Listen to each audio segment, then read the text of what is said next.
Hi, good morning. It's Helen from the Cut Flower Patch. Happy days, it's May, the sun's out.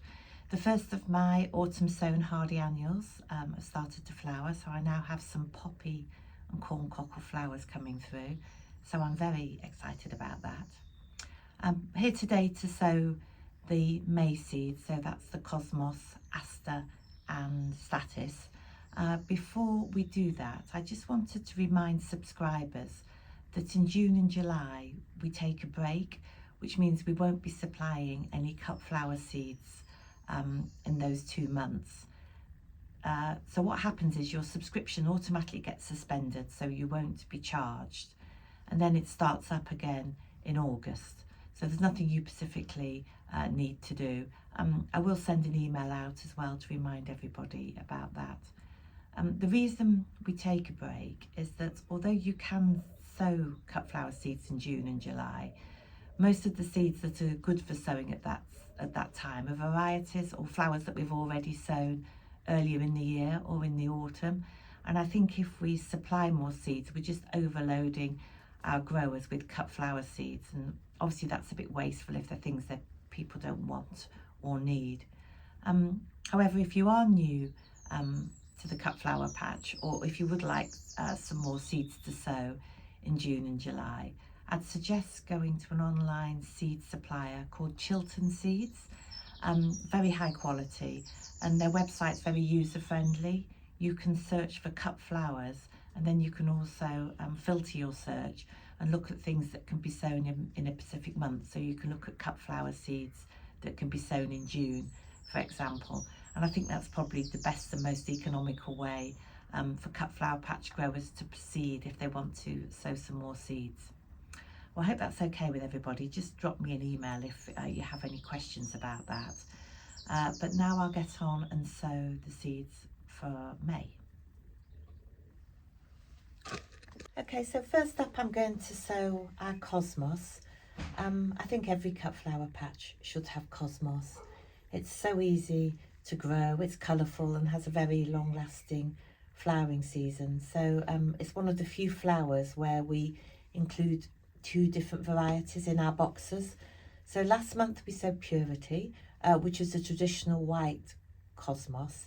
This is called Candy Stripe, and it's a little different. It has lovely blooms with white petals that are sort of boldly striped, stippled with crimson. So fairly unusual, very much looking forward to seeing how this one comes out for us. Okay, so we're going to use the same technique that we used last month for sowing the Purity cosmos. Mine, I hope yours are doing well, mine are looking fairly good. So if you remember, we put a number of seeds in 1 9cm pot, and then when they developed their first set of true leaves, I pricked those out into individual 9cm pots. I did lose a few to the slugs, so I've probably got about 10 which are fine, and the others I'm afraid I'm lost. So I might sow a few extra this time just in case the slugs are out and about. So what we're going to do is take, as I say, a 9cm pot. It's a reused pot, so I've given it a good wash in some soapy water and then rinsed it out. I've filled the pot with peat-free, multi-purpose sieved compost. As I always say, you can use seed compost if you prefer, but I find a good quality multi-purpose compost is fine. And please use peat-free if you can, because it is much more environmentally friendly. I've depressed this slightly just to get rid of any big air pockets, but don't depress it too much because we do need some air in there to help the seeds to germinate. My compost has been outside, so it is actually already a little bit moist. I don't know if you can see that, but it's already got a shine on it. If your compost is dry, then please water it. Don't over water it, as I say, just give it a nice moist surface. So these are our seeds, nice and easy to handle. I don't know if you can see that, the light's quite strong. So what we're going to do is take the seeds and then pop them vertically into the pot so I can't get hold of them. So I'm going to probably put 5 seeds vertically in there, in each 9cm pot. I won't do them all now, but as I say, I'm going to sow maybe 4 or 5 pot worth, just in case I lose any.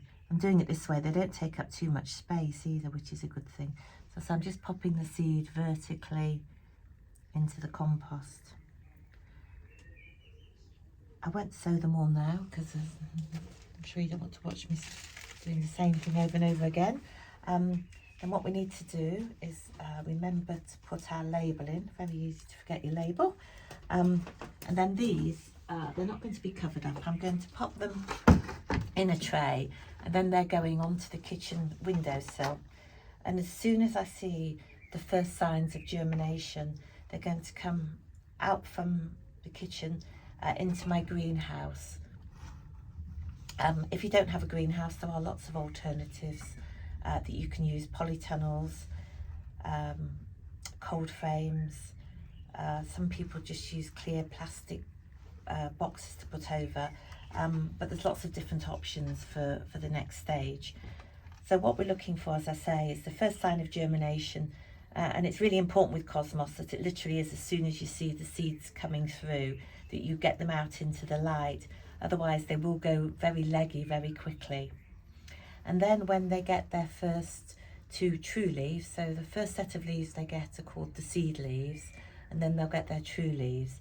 Then you prick out the individual seedlings into their own 9cm pots. There is a video on the Cut Flower Patch website if you haven't pricked out before. So that is the Cosmos. I'll now go on to sow the aster seeds. So our asters, asters are quite a traditional flower.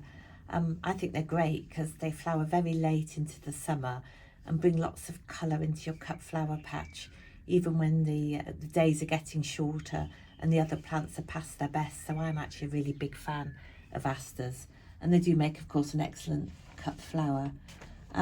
We've chosen a variety called Gala, which is a mixed colour. So it's a good mixture. They're large pincushion double flowers, and they're in an assortment of colours including burgundy, lavender, purple and scarlet. So I think we're going to really enjoy these.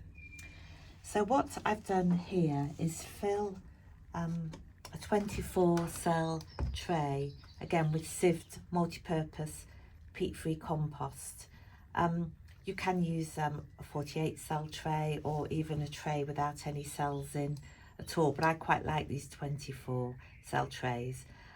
What I'm going to do is sow half the tray with asters and then the other half with statice, just because I think, as I've often said, I think a very common problem is to sow more seeds than you can actually use, and then you get a little bit disheartened that you've got lots of plants that you don't really know what to do with, and then you haven't got space to look after them. So I'm just going to, as I say, sow half with asters and half with statice. So in this instance, I'm going to put in probably a couple of seeds in each cell. So these are the aster seeds here. Don't know if you can see them again because of the light, but they're quite a small seed, not the smallest seeds we sow by any means, but they are fairly small. So what I'm going to do is just pop, actually again, sorry, I should have said my compost is moist already, so I'm not going to moisten it further, but if yours is dry, then just just sprinkle some water on just to get some moisture in there. And also, again, I should have said I have depressed this slightly with another seed tray to get out any big air pockets. But again, don't depress it too firmly, otherwise you'll get rid of all the air, and we do need some air. So I won't do all of that now, but basically I've put 2 seeds in each cell. Then we're going to sprinkle a very light sprinkling of compost over the surface of those,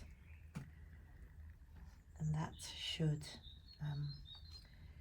do very nicely. And again, when you've done it, don't forget to put your label in.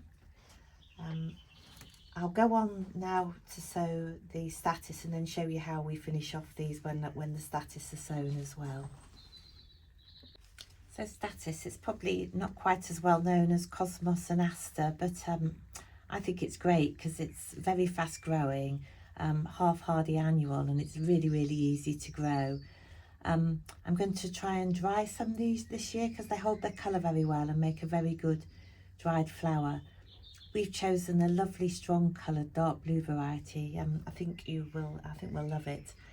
So again, actually the technique is pretty much the same as it is for the aster. In fact, the seeds aren't too dissimilar. So what I'm going to do in this instance, because we have a few more statice seeds than aster seeds, I'm going to just sprinkle a few in each of the cells. Again, I won't sow them all now, but maybe 4 or 5 in each cell's probably about right. And again, we're covering those with a small covering, a light covering of the sieved multi-purpose compost. So when we've sown all those, we need to put some sort of cover on the top to keep the moisture in. The trays I use come with these plastic covers, but if you don't have a plastic cover, you could cover it with a shower cap or a plastic bag. They are then, oh, I forgot my label. Then they are going to go onto the kitchen windowsill again, and as soon as I see the first sign of germination, they'll come down into the greenhouse. As I say, if you don't have a greenhouse, you can always put them in a polytunnel or in a cold frame, something like that. Basically, we need to put them somewhere where they're going to get plenty of light. So I say the cover will come off, they'll come down into the greenhouse, and then I'm going to look for their first set of true leaves to appear. So they'll get their seed leaves and their true leaves, and then I'll prick the flowers out into 9cm pots. Okay, well that covers everything for today. Please email me if you have any questions or any comments, and I'll look forward to catching up with you shortly.